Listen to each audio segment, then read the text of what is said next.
I was 8, maybe 9. Can't really remember. Maybe a selective memory, or maybe it was the drugs, but my mom's different boyfriends started taking advantage of me then. It was scary at first, but I got used to it. I just started taking myself to another place. You know, imagination is a powerful thing. My mom dated mostly military men, and we moved around a lot. And so we moved to Germany. And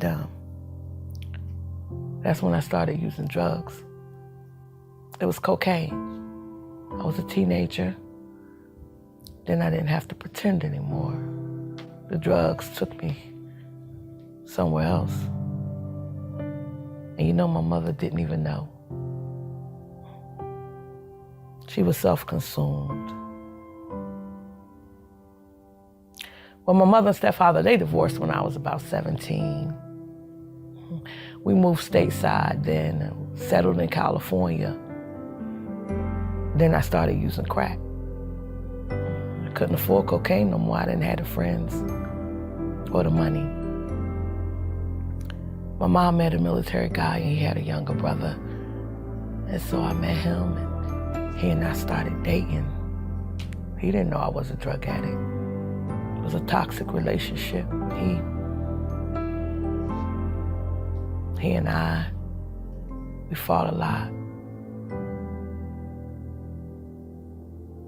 I was angry. He was angry. I was high. He was angry. I got pregnant with our second child, and he denied her because he knew I was using, and he knew I was undercover prostituting.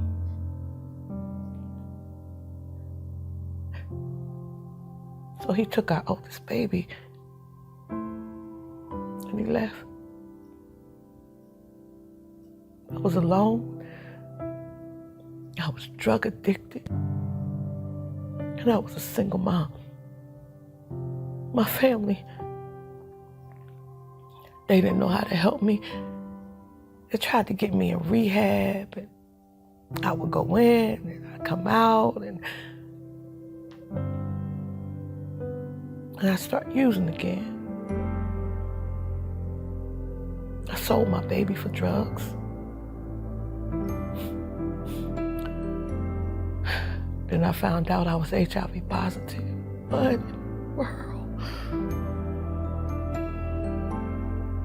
It was a new disease then, and most people didn't understand it, and my family was scared of me, and the stigma was high. And I just used more drugs, and I just turned more tricks, and it was 1993 when I was diagnosed. I died in 2003.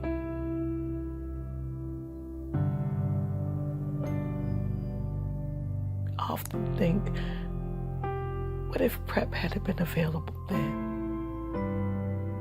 It would have given me more time. It would have given me time to change my life, to rethink my lifestyle. It would have given me time to apologize to my baby girl. I got grandchildren now, and I've never met them.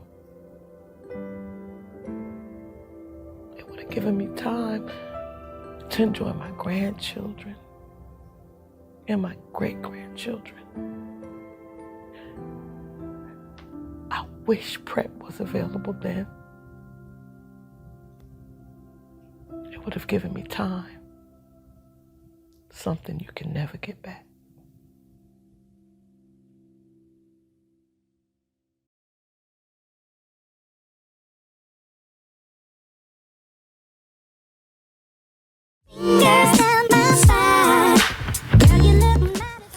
folks. My name is Tim, and I'm married. Been married for 20 years to a wonderful woman named Beth. Love her to death. We got 3 beautiful kids, and I love my family. Why am I here? Well, to be honest, I'm happy in my marriage, and we have a wonderful, wonderful sex life. But I'm just one of those people that, sometimes I like to do something a little extra that, maybe even my wife don't want to be involved in. I mean, like I said, we're happy. Money's not an issue. We have a lot of fun together. I'm a businessman, but I'm bisexual. Sometimes it's just something I want to do. Some people, they want to go hang out with the fellas at the bar, have a few drinks. Some may want to go hit the court. Others want to go bowling. Me, my thing is I like sex. But sometimes it's with a man. Sometimes it's not with a female. That's just what I do. That's just me. I like that. Some people may look at it and they want to judge me for what I do. Tim, you ain't right for that. That's wrong. Why are you doing that? But I don't judge folks, you know what I'm saying? So what is right? Some people go out and even though they might have a heterosexual relationship, they might cheat and it might be heterosexual, but they're not using protection. So how is that much better than what I'm doing? Folks sell their bodies and don't use protection. But they look at me like I'm the big bad wolf, you know what I'm saying? But I'm keeping it 100. That's me. And that's just what I do. But, folks are like, why even get married? Why be a playboy? I still enjoy being married. I love my wife. I love my family. I like what we do. It's just something extra I want to do. Like I said, there's no problem with my marriage. But on the same token, I might do what I do, but I'm responsible about mine. Always using protection, no matter who it's with. Sometimes I want to go out and I might find a young lady I find attractive. I'm going to go after that. Sometimes it might be a man. I'll go after that. So I'm going to be responsible because I don't want to bring something back to my family. I want to bring something back to my wife that could potentially harm her, get her sick, maybe even die. Same thing for the kids. What if we have another child and she might be infected with something? Now the child might get it. So regardless of what I do, whether somebody thinks it's wrong or right, I'm still gonna be responsible for mine and use protection. But see, I heard about this thing. I heard about something that could be 100,000 times better than condoms. I learned about this new thing called PrEP. I think it's gonna save a lot of lives. Mine, my wife, future kids, and even yours. That thing is PrEP. It's gonna save lives. I promise you that. And that's keeping it 100.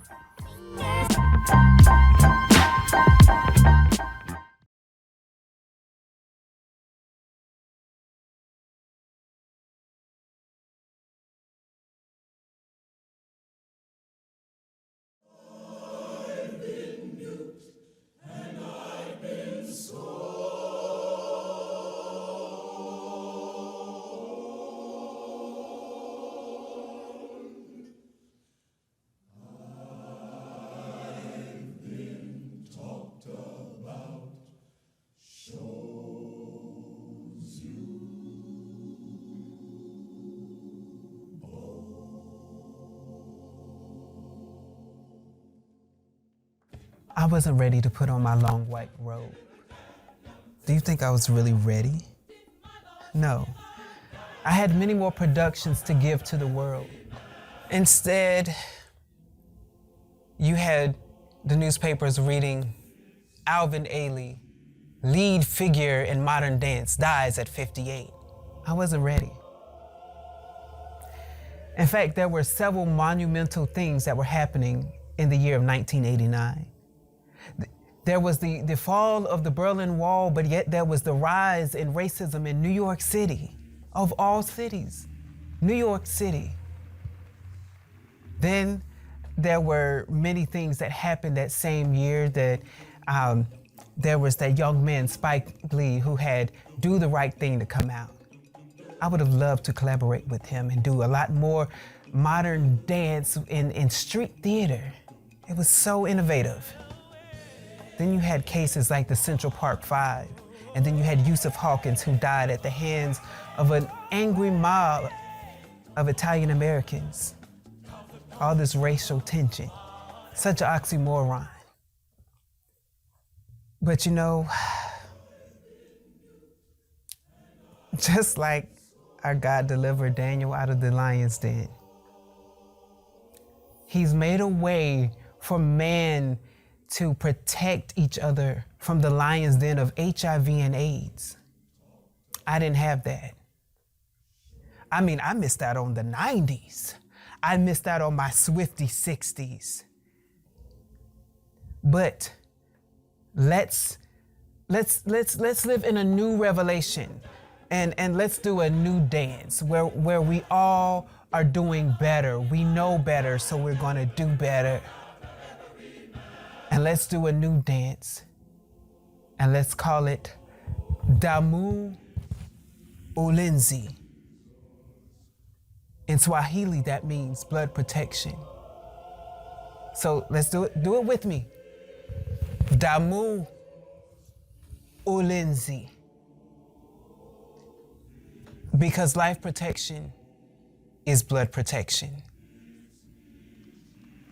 And in order to protect ourselves and our communities, we must first take advantage of what's there for us. This pill is called PrEP. You take it daily, and it prevents you from getting HIV or AIDS.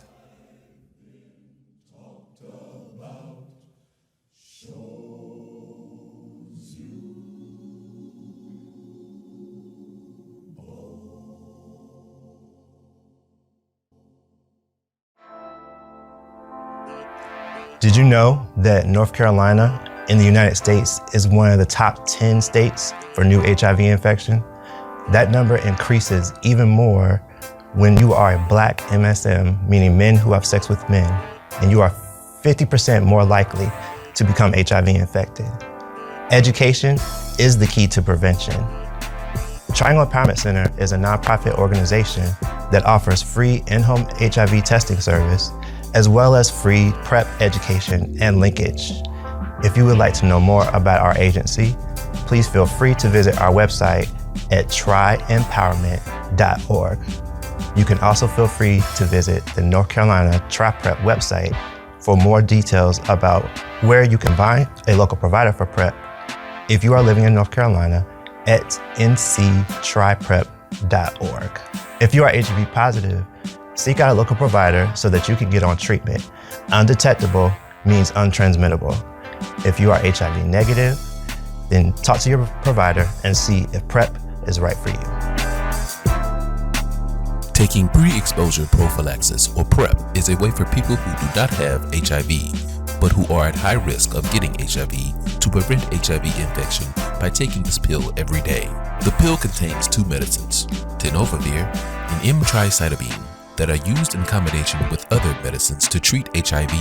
Many people have yet to discover the benefits of this drug. We ask today, what if PrEP? What if PrEP was known and available to the loved ones and great voices that have been silenced, that are active now, and that will be in the future?